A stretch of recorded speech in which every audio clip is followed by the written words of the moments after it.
力神。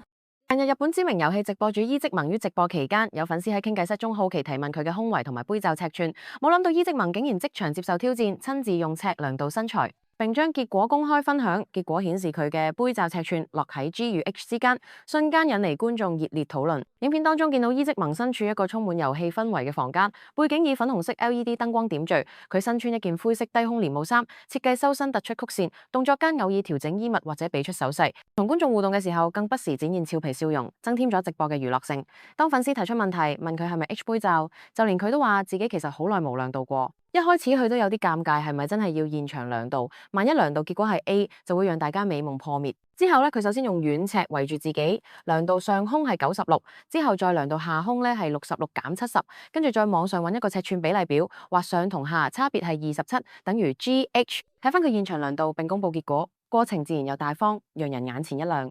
相信睇完呢段影片，大家應該會更加喜歡佢。補充翻資料，好多人都話日本嘅尺寸同香港有分別。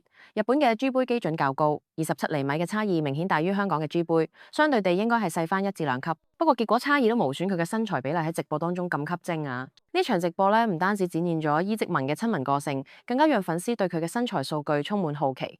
今日嘅報道咧就去到呢度，如果中意呢個影片就記得訂閱我哋。